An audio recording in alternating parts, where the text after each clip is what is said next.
think I might be live. Yes, I'm live. Hello. Hello. Anybody who is watching? There's nobody watching yet.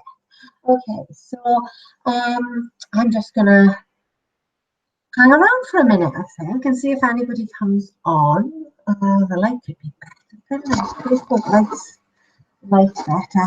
But anyway, this is where I am, so this will have to do. Okay, well, I'm going to start recording anyway, because this will be available for you to watch at a later date.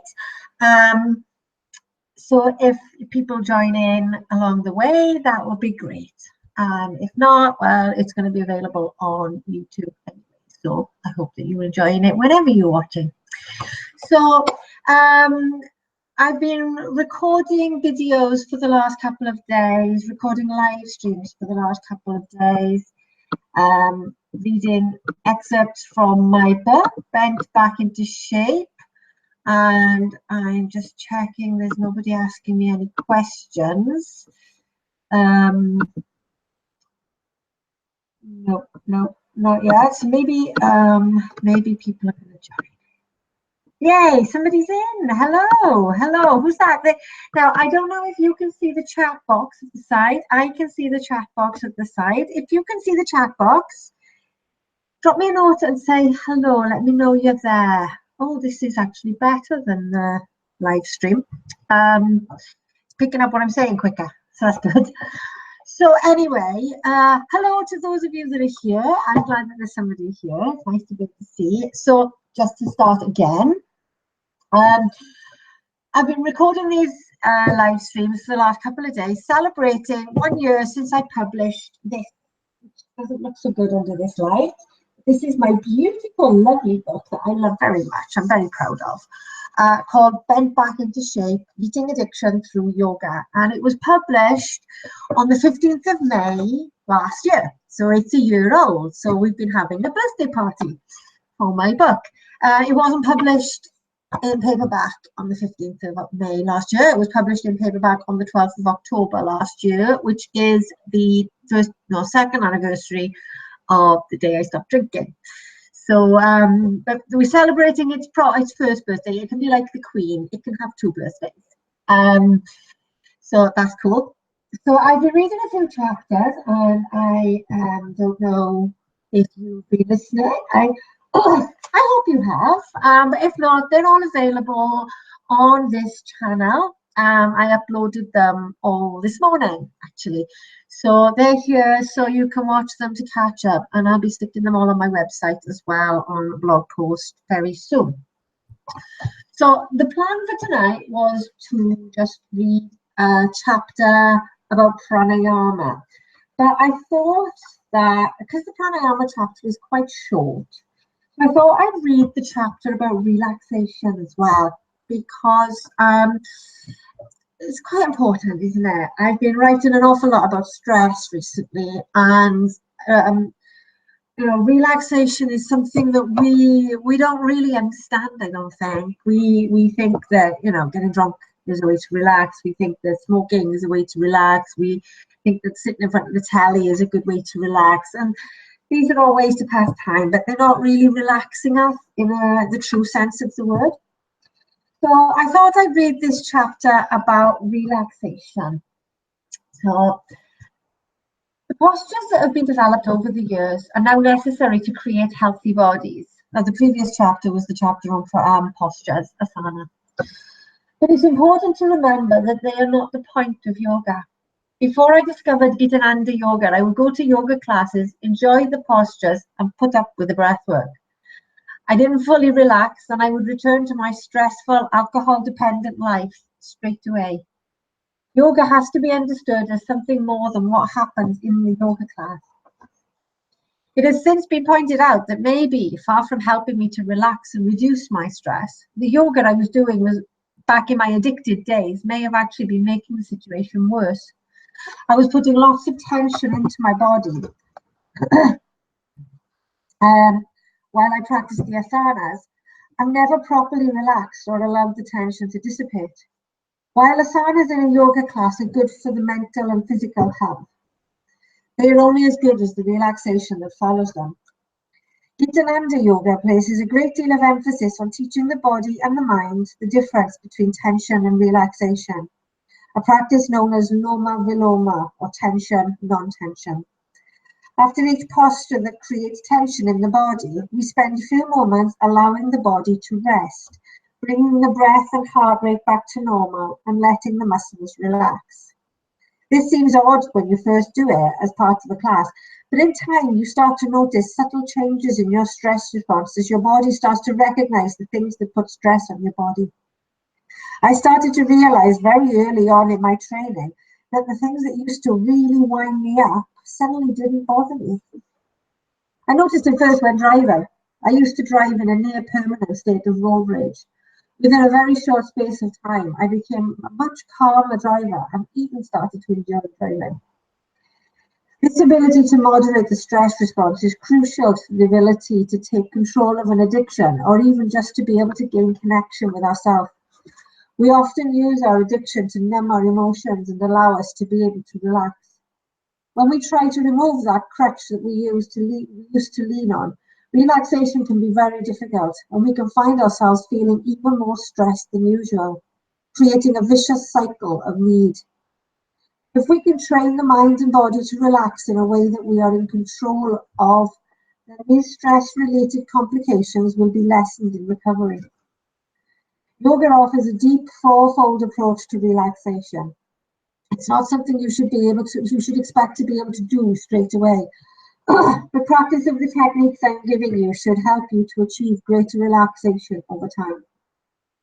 In this part of the book, I invite you to think about how you can apply these to your life. What barriers can you let down? What stress can you release? And how can you give in to your inner self? Letting down. This doesn't mean letting others or ourselves down, as we understand the term. It's to do with the barriers that we put up between ourselves and the world. These barriers stop you from hearing advice or accepting help. The preconceived ideas you have about the world that creates judgment and prejudices can often mean we are missing out on beneficial new experiences.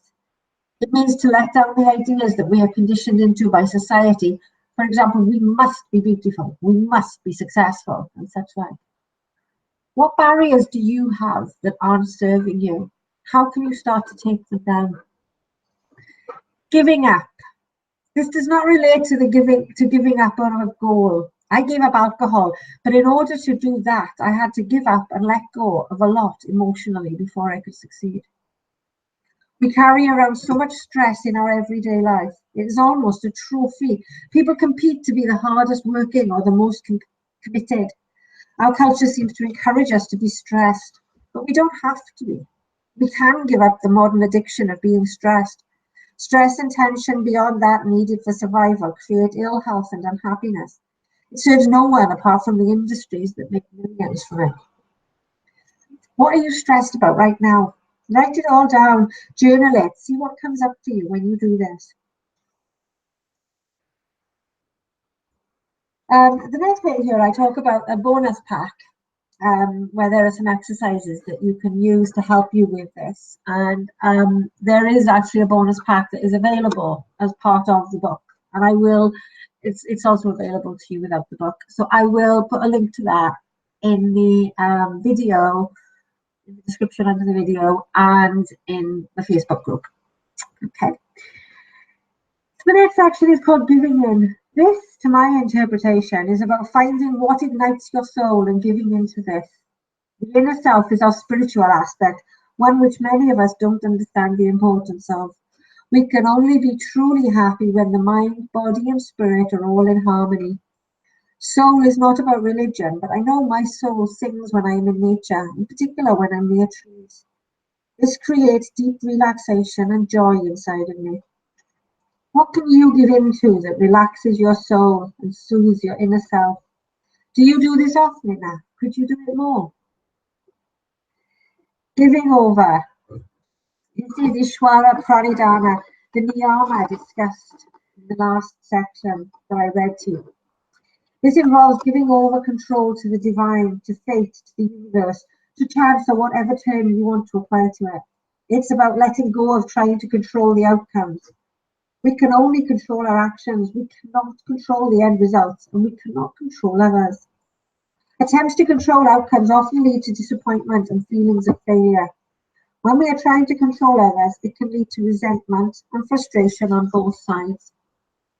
We shouldn't give up responsibility and simply put things in God's hand by any means. Instead, we must take full ownership of our life and the impact we have on others. It's simply about recognizing that we cannot control every aspect of life. Where can you try to give over a little more, to let go of control? If you're very control-oriented, this needs to be done in small steps. Don't try to let go of everything, or you will feel very uncomfortable. Think of an area in your life where you can let go a little and see how it evolves. It's important to remember that this is not an overnight success process. It's a journey. Take little steps at a time and be kind to yourself. Don't expect to immediately get it or to immediately be able to do it. Don't allow thoughts of failure to infiltrate your mind. There is no such thing as failure in yoga, as long as you're making the effort. Yoga is very allowing and rewards effort, but over time, it's not a quick fix. And that was the end of that chapter. So now I'm going to read about pranayama. Now, the chapter I've written here is very short. Now, I know that if I wrote this again, it would be much longer, because there's lots I want to say. To go into the detail about pranayama. But I'm going to read what's here, and then we're going to go through some of the exercises that I've got in here as well. While yoga has many routes to help clear and quieten the mind, the main tool that we use is the breath. Breath is vital to life. It's the first thing that we do when we enter the world, and the last thing we do when we leave. At its most basic level, it provides the body with oxygen and eliminates waste products from respiration. Our breath is an automatic function carried out by our brain, but we can take it under our conscious control. When we do this, we breathe better, we gain a greater sense of calm and control, and we develop the ability to focus the mind and quieten the noise that keeps us so distracted. The breath is also the way in which we get prana into the body. Prana is so much more than breath. It's a source of energy, a vital life force. Prana is the means by which we control the intake and release of prana. Pranayama is the means by which we control the release of prana. Pranayama is a vital part of the yogic journey.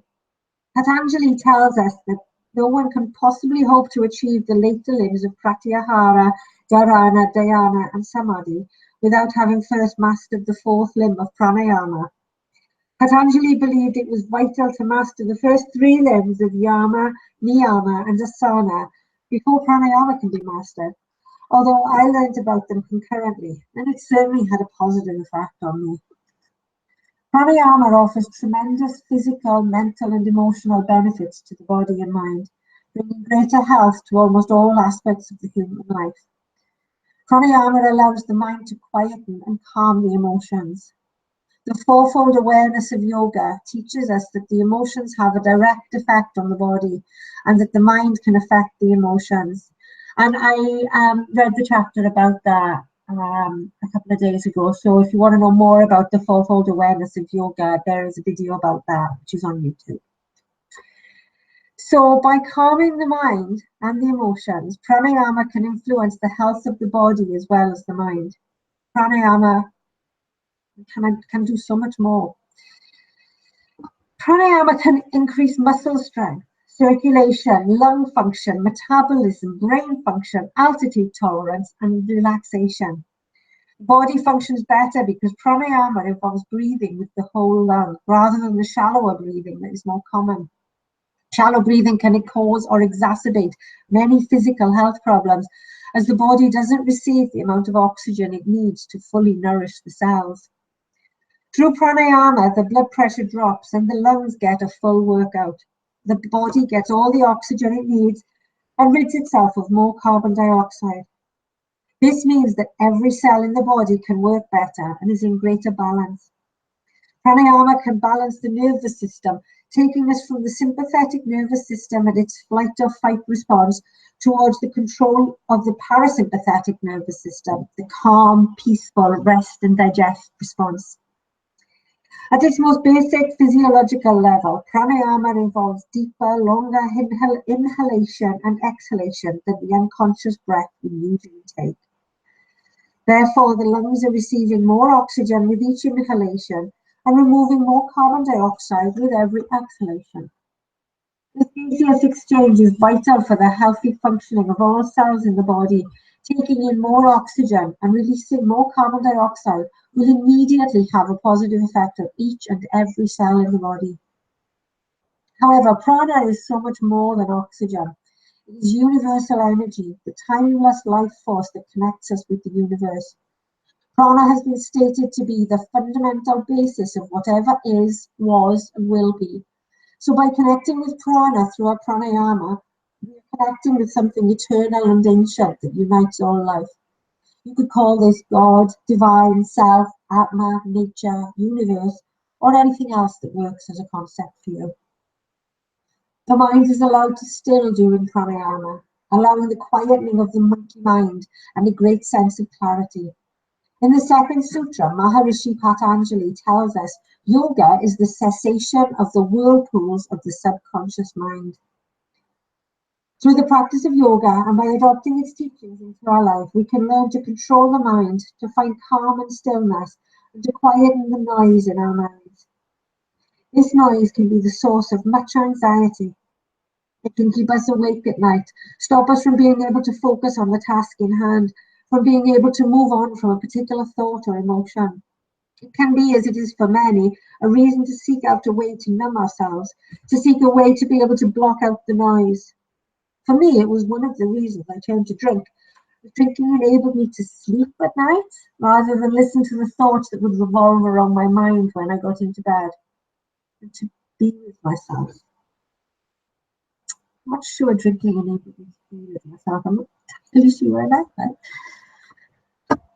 Stopped me having to be with myself. I think I may have literally stopped me having to be with myself. I didn't like being with myself. While the benefits of pranayama would lead to an overall healthier, more energetic, better functioning body and mind in anyone, it is particularly beneficial for the recovery process as it helps to combat all the unpleasant side effects of withdrawal.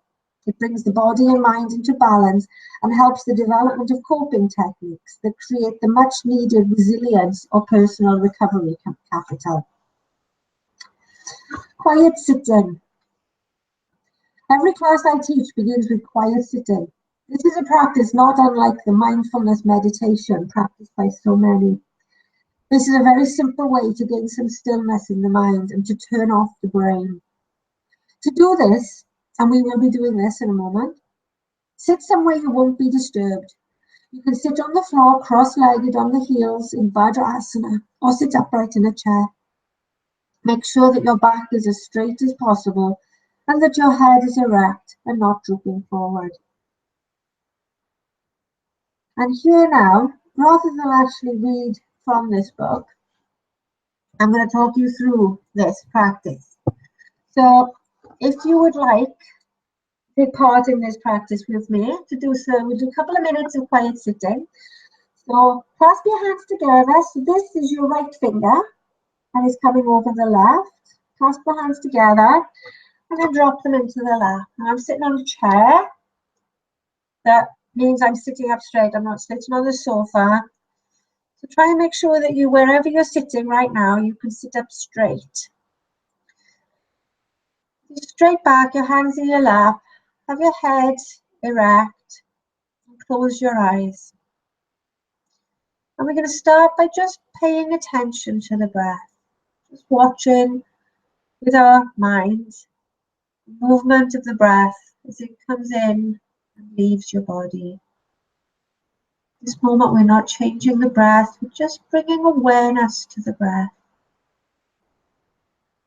As I've already discussed, much of the time we're breathing unconsciously, so we're just noticing the breath now. Just being aware of what happens when you breathe in, noticing what happens when you breathe out. Noticing if you're breathing through your nose or your mouth. And if you can, make sure you're breathing through your nose. Notice any smells on the breath. Notice the temperature of the breath. Notice how it feels. And you'll also probably start to notice that your mind doesn't really want to pay attention to the breath. Your mind wants to think about anything but paying attention to the breath. So when you notice the breath wandering off, just gently nudge it back to paying attention to the breath. Breathing and noticing, paying attention to the breath that you're taking right now. Not worrying about the next breath. Not worrying about the breath that's just gone. Just the breath you're breathing right now.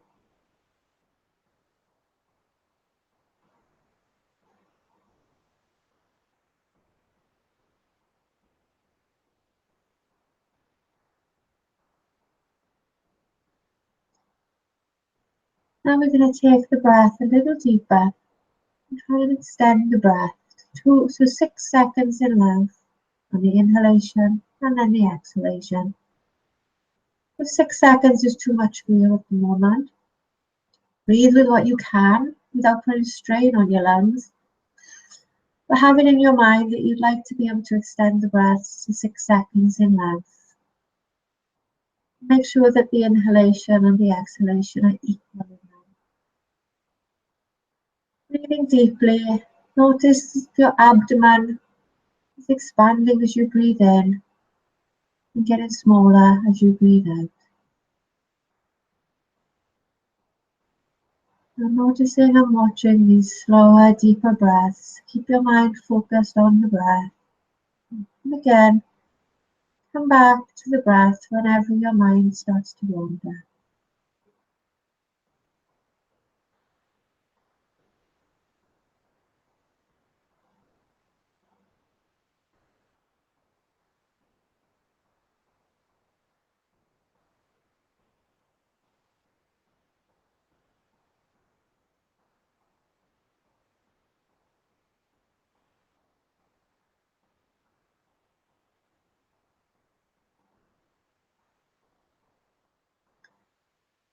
Continuing to watch the breath. Keep your attention focused on the breath.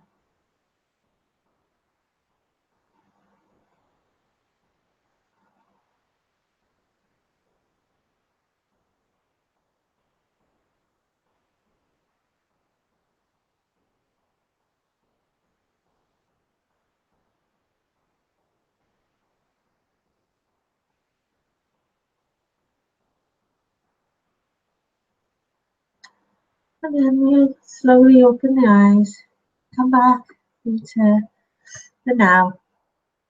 And now what you should notice after having done that is you will start to relax, start to feel calmer. That is a really powerful practice to do at any time when you feel stress rising in you. Just slow down and focus on your breath. Just take yourself into the breath. Just those few moments. It doesn't have to be for a long time. You don't have to do this for a long time to feel the effects of it. But when it is a very powerful way to calm the body and mind in particular, to just come into the moment, stop the anxiety, to stop anger, to stop any negative emotions rising in us, calm ourselves down, just come back to the breath. Breath is very powerful. So that's quiet sitting. You can do that, like I said, you can do it in a moment when you get stressed. You can do it as a daily practice. You know, start your day with a few minutes just quiet sitting. There are countless research studies now that have proven that this is a very powerful way to start your day. Just coming into that moment, coming into the present moment through your breath. Very powerful way to start the day. So the other practice that I wanted to show you very quickly is a practice called Sukha pranayama. And Sukha pranayama, we sort of started to look at that a little bit. Sukha pranayama is just simple breathing where you're breathing in and out in that regular pattern. So we've already kind of done it, but I wanted to just bring your attention to it again a little bit more, that we focus on making sure that those breaths are equal in length, and we're trying to extend them to 6 seconds. So we're just doing another couple of rounds of breath, just focusing on extending the breath, trying to extend the breath to 6 seconds in length, and making sure that each breath is equal in length. So again, take your fingers into this yoga mudra position, and we're going to just follow the breath. Just concentrate on taking these slow, deep breaths for a few breaths. So breathe in, out,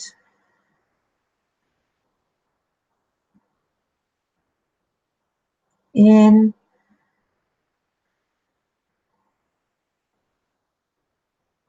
out,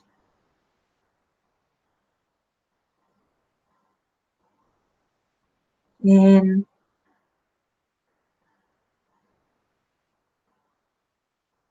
out.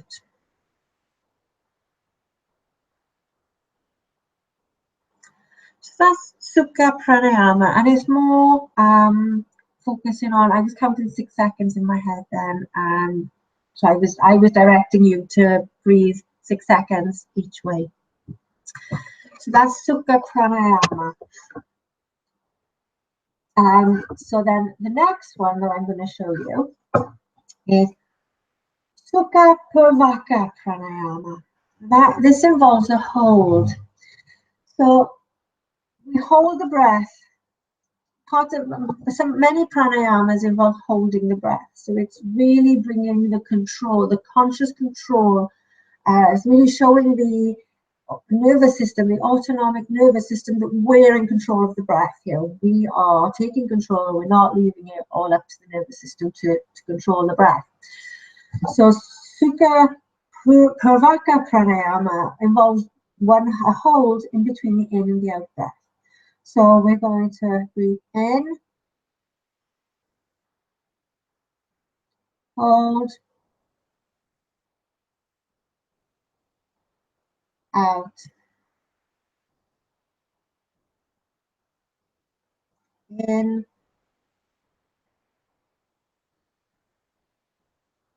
hold, out.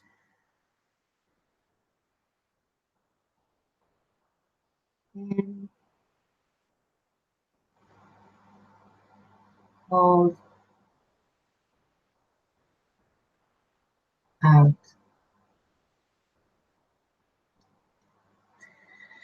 And that's that. That's a simple in, out, in, hold, out breath. So I'm going to get you into a relaxation now. So you should start to be feeling a little bit calmer and a bit more relaxed now through doing those simple practices. And I want to talk you through a really powerful body scan relaxation now. When we're doing these relaxation, we focus on the breath to start to relax the body and the mind. And then we're going to go through the body, through the different body parts in turn, relaxing the body through each body part until we come to the head, and then we rest in relaxation. So for this, I would suggest that you lie down on your back if you are in a position to be able to. And we're going to rest in a posture called Shavasana.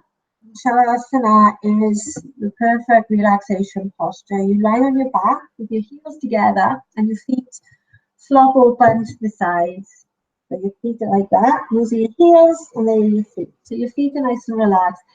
And then you lie down on your back with your palms facing up, and your chin a little bit to your chest so that your neck is straight. And then you can scan your body, mentally scan your body, just to make sure that there's no discomfort on your body, that you are comfortable. And then with your eyes closed, Focus your attention back to your breath. So noticing the breath. We're back to just noticing the breath now rather than trying to control it. We're just going to notice the breath, just paying attention to the in and out of the breath. Paying attention to where our attention is going, noticing where your mind is taking you, noticing the breath. And then start to slow the breath down a little. And start to deepen the breath. Noticing your abdomen rising as you breathe in. And then falling as you breathe out.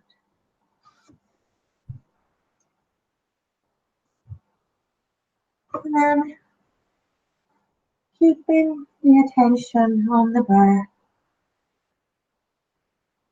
Keep your mind focused on the breath. Stay noticing what's happening with the breath.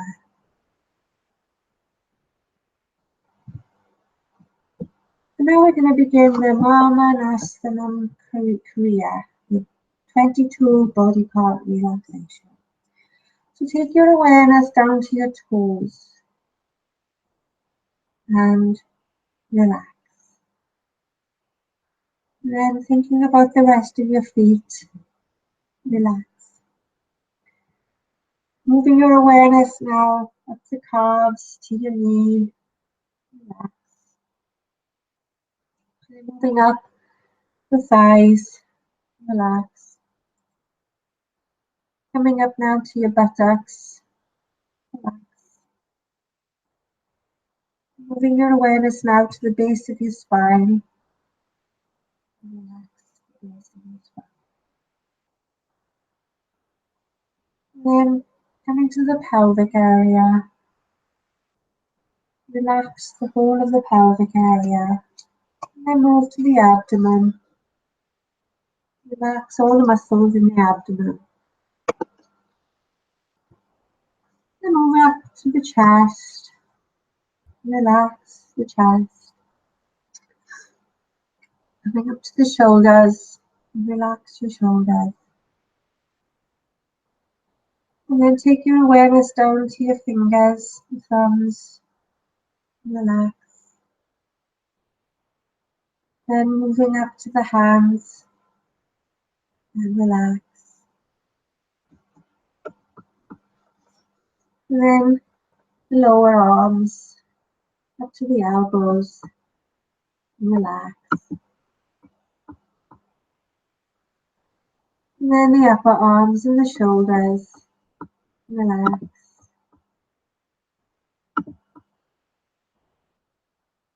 And then moving to the throat. Relax. And then the mouth and the chin. Relax. And then out to the nose and the cheeks. Relax.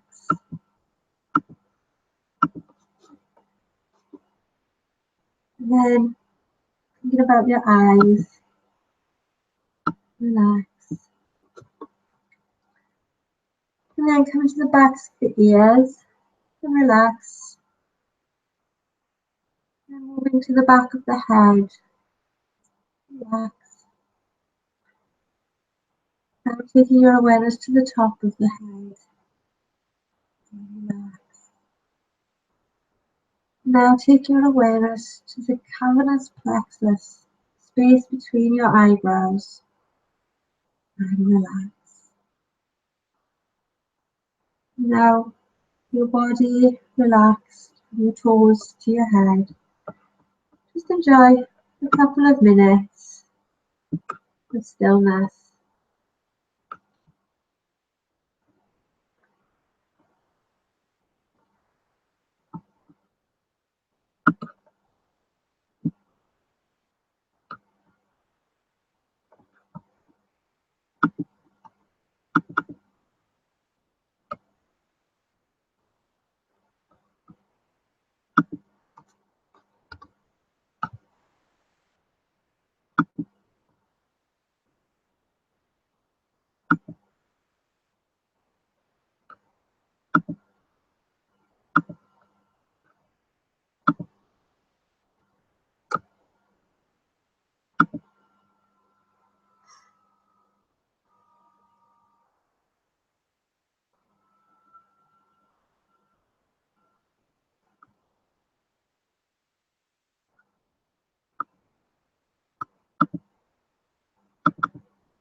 Okay.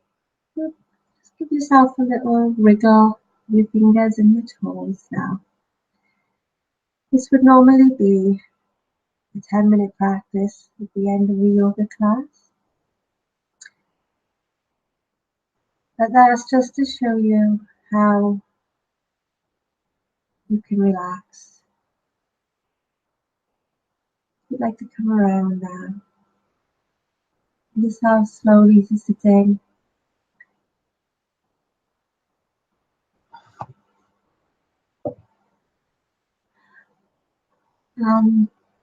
If you would like a copy of that relaxation, then you can get that. I will give you the link to be able to get that. If you read the description below this video soon, I will put the link for you to be able to get a copy of that relaxation. So I would just like to know if anybody's got any questions about the breath and about anything that I've talked about so far. I've talked about this evening. If you were watching the video and wondering what I was doing, clicking around on my laptop, by the way, I was trying to find a nice relaxing picture that I could put on the screen instead of me. I wanted to be able to show that. I had a nice picture. I couldn't figure out how to get it to show properly on the screen. So I will try and do that the next time. But I am going to end now. And if you do have any questions that you'd like to ask me about this, anything that I've talked about tonight, the relaxation, pranayama, then do get in touch. You can email me at esther@balanceandbreathe.co.uk, or you can find me on my Facebook page, which is called Esther Nadel at Balance and Breathe. And again, as I said, I will put a link to a sign-up form so you can get something called the Relaxation Repository, which is a set of resources, mostly videos. There's a couple of ebooks. There's a free excerpt from the book, and there's a downloadable MP3 of relaxation in it as well. So if you want to get that, then you can sign up to that, and I will be able to send you the details of how to get into that. So I'm going to go now, and I hope that you've enjoyed this. I hope that you've got something out of the breathing exercises and the relaxation. Do get in touch. I would love to hear from you. Thank you very much for listening, and I will see you soon. Bye.